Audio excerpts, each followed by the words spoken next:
you guys go?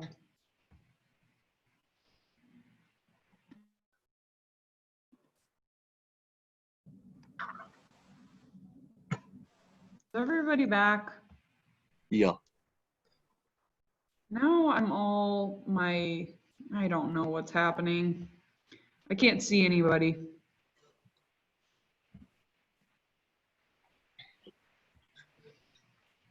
Professor Beaker, I have to leave for work in like a couple minutes. So if I leave, just a heads up. I'm not like ditching your Zoom meeting or anything. That's okay. Show me, everybody show me wrist flexion. I can't see you, so I don't know if you're doing it for some reason. Oh, I can only see you if you move, I guess. There, now I get to see Jess. Okay, show me wrist extension. That's your anatomical position. Okay, wrist hyperextension. Yep, good. Now, abduction, adduction. So which bone is on my thumb side? Is it the radius or the ulna? Radius. Yes. Radius is on the thumb side. Okay, so radial deviation and abduction are the same thing. Okay, so show me those. So here's anatomical position. Abduction is kind of like turning your thumbs up a little bit. And then adduction or ulnar deviation is coming in. Good. Okay. Could I ask just a general question quick? So when you talk about like the bad date and the good date, could you explain that, like how that means? Because I get like how it works with the arms and stuff. Like, you know, you're obviously pushing them away and that. How can you apply that to like the wrists, I guess? So that action only occurs in the shoulder. Okay. That's right. I was trying to apply to other parts and I was like trying to, yeah, so that makes sense. Yeah. Oh, yep. So that only can occur in the shoulder joint. Yep. Yep. Okay. Let's see what we got. Here we go. Let me share. Okay. Flexicarpi radialis. What do you got? Wrist Can flexion. you hear me? Can you see me? Okay. Wrist flexion. And then Yes. abduction. Abduction. Okay, so again, if it's on the radial side, okay, I'm going to try to turn my thumb kind of up. Good. Okay, flexor carpi ulnaris. Flexion and adduction. Yep, wrist flexion and adduction. So again, flexor tells us kind of the general job. Carpi means wrist, and then this tells us which bone it runs along. Okay, so radialis runs on the radial side, ulnaris runs on the ulnar side. Flexor digitorum superficialis. Finger flexion. Finger flexion. It might. You could probably say that it assists with wrist flexion as well. Okay. Flexor digitorum profundus. Finger flexion. Yep, same thing, finger flexion. Again, you might find somewhere that it helps or assists with wrist flexion as well. Okay, posterior side.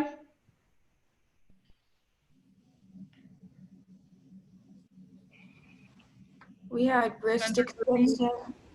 Oh, you can go. Yep, whoever was talking, I can't see any of you now. I think it was Janae.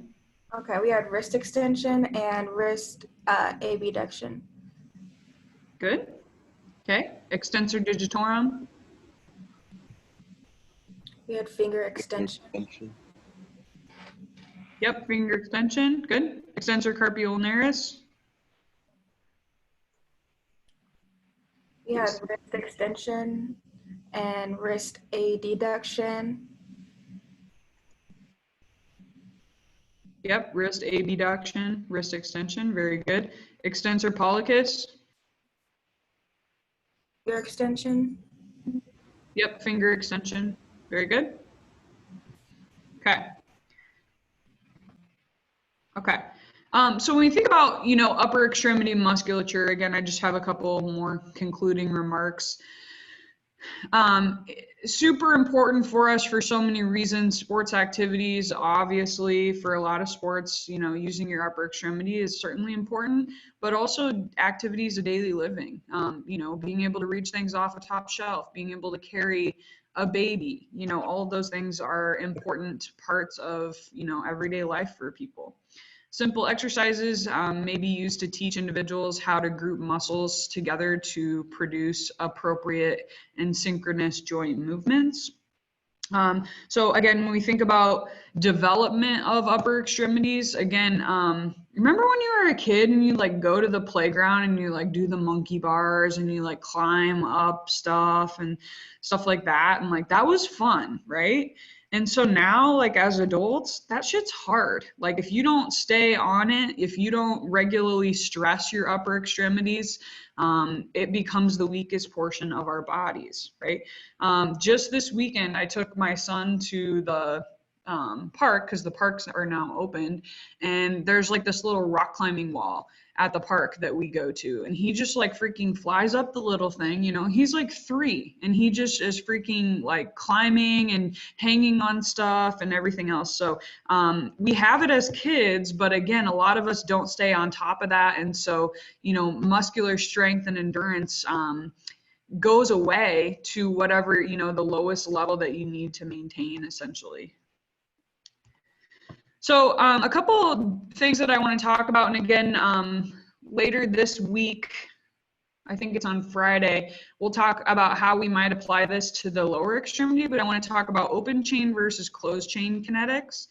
And when we think about open chain kinetics, this allows for one joint in the extremity to move separately without the movement of another joint. So your core stays stable while the distal portion of your body moves freely through a single plane of motion. So let's see if I can get your, can I see you guys again? There, I can see you. I don't know how to, so I opened this in my browser and now I can't figure out how to see all of you at the same time. But anyway, so open chain kinetics, essentially like you keep your body still and you're going to move an extremity, okay? So can you think of something that you do that's open chain kinetics? You can't, can you see my video? Oh, there's me. Oh, okay. Can you think of open, so again, my core stays stable and I'm gonna move my extremities, okay? What are some things you might do in a weight room or something along those lines that are known as open chain kinetics? Like maybe just curls? Yeah, sure, curls. What else? So again, when I do a curl, I put a weight in my hand, and that's the resistance that I'm trying to overcome. My core stays stable and I'm going to move my extremity. Good. Other examples? Would jumping jacks work? Jumping jacks, again, I'm moving my arms and I'm keeping my core essentially stable. Yeah.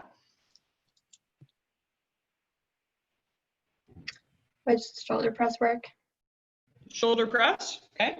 So again, my core stays stable and I'm manipulating something that's in my hands to press above my head.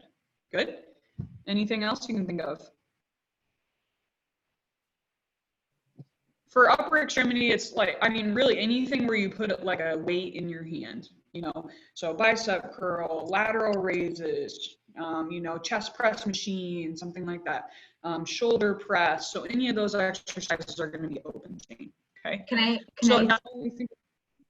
Oh, sorry. Can I, like, if you do toe touches, is that something like maybe that's not an example of that? Toe touches. What do you mean? Tell me more. What do you mean? Like when you're like on like hanging basically, and then you just bring your toes up to touch your hands. Would that be an example of not fitting this? Correct. That is going to be closed chain, which I'm going to talk about next. So closed chain, basically, I keep my body fixed to something externally. So with a toe touch, for example, maybe I'm hanging from a bar or something. So that serves as my stable mechanism. And then I'm going to manipulate my body around that stable mechanism. Okay. So toe touches would be a great example of closed chain. Can you think of other examples of this where I keep myself, something is fixed around me and I'm manipulating my body against a fixed surface? Think of other closed chain. Could like mountain climbers be one? Yep, so again, the floor serves as kind of our stable or our fixed environment, and I'm going to manipulate my body against that environment. Very good. Okay, others?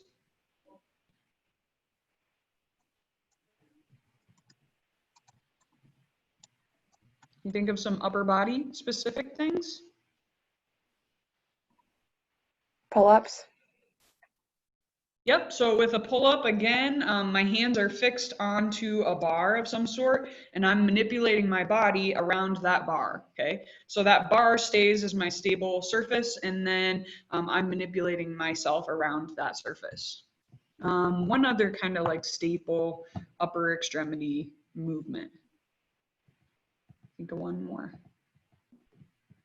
Like would a plank be one or no?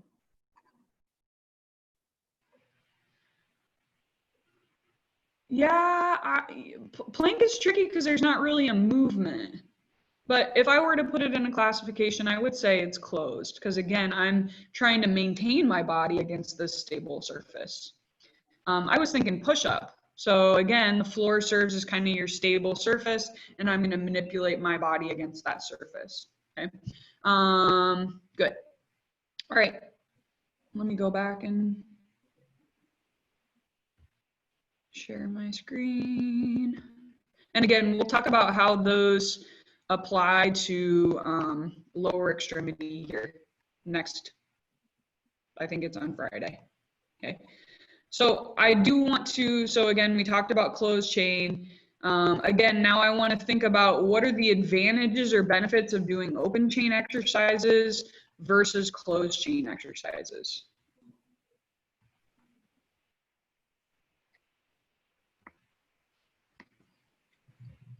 Are you just taking ideas? Yeah. Maybe you can like specialize like one portion, like say if you want jacked arms, you could just do some curls instead of doing like full body kind of stuff, I guess. I don't know.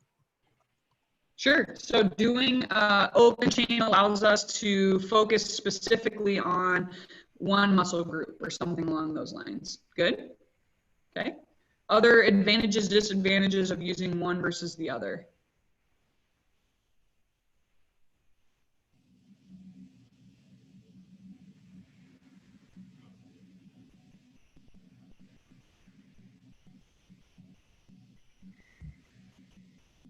When you think about upper extremity movements as it relates to activities of daily living, so being able to carry groceries and reach things off a top shelf and do different things like that, are they more open chain or more closed chain?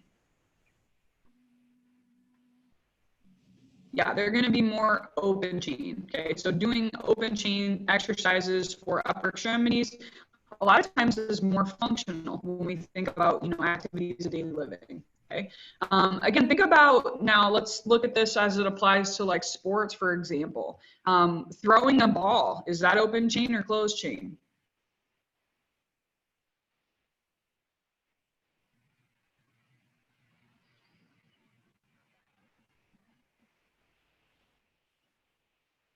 No, I can't hear you, Taylor. I don't know what happened. Oh, Can sorry. you guys hear me? Yeah, sorry. Okay. I'm gonna take a guess and say closed. I don't know.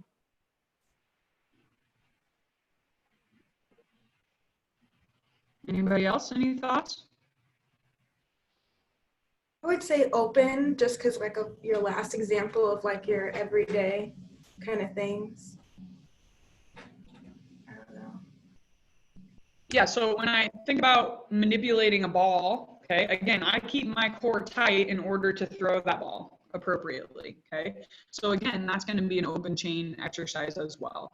So when we think about, functionality, it's important to think about what our goals are. My other kind of, I guess, pro for doing open chain things for upper extremity A lot of people, again, think about it, if you're going to be a physical therapist or an OT or something along those lines, I would say 95% of the people that you're going to work with can't do a push-up. 99% of them can't do a pull-up, right? So they're going to be extremely limited in the amount of closed chain exercises that they can even accomplish, just simply based on, you know, are they strong enough to do so? So when we think about closed versus open, again, thinking about upper extremity, it's important to consider who your population is. Now, certainly if you're a strength and conditioning coach and you're working with a college team, then I would expect my college team to be able to do push-ups and things like that. So using a combination of both of those might be appropriate, but again, if I'm working in a rehab setting, I'm going to be probably more focused on some of those open chain things. Okay, I just have a few closing remarks on that. So again, when we think about you know, benefits of open chain, it's great for rehab. It's very practical in terms of, you know, anyone can do those. Negatives, I have to have a skill in order to do open chain things. So again, being able to do a shoulder press correctly, I have to know how to do that. So thinking about those things is important. Again, we gave some examples. Advantages of using closed chain kinetics, they're more challenging and you need less skill. So like a push-up, for example, is pretty challenging to do. However, you need to know how to, you know, do that particular skill. Cons with using closed chain, again, I can't kind of like individualize the exercise to just focus on one particular muscle, for example. And then here I've got kind of a chart to kind of compare and contrast closed chain and open chain. Again, do pay attention to this because then we'll take this on Friday and apply it to lower extremity exercise as well. So again, when we think about open chain, again, our distal extremity is moving. And in closed chain, our distal extremity is fixed and we're manipulating our body. Functional versus non-functional, again, when we think about movement patterns, I think open chain is more functional in upper extremity and less functional in lower extremity. And again, we'll talk more about that on Friday. Again, joint movements are isolated with open chain. With closed chain, I'm using multiple joints at one time. Again, as it relates to joint movement, we can also think about muscle activation. So if I use a lot of muscles, I'm going to use multiple muscle groups. If I isolate one joint, then I'm going to also isolate one muscle group.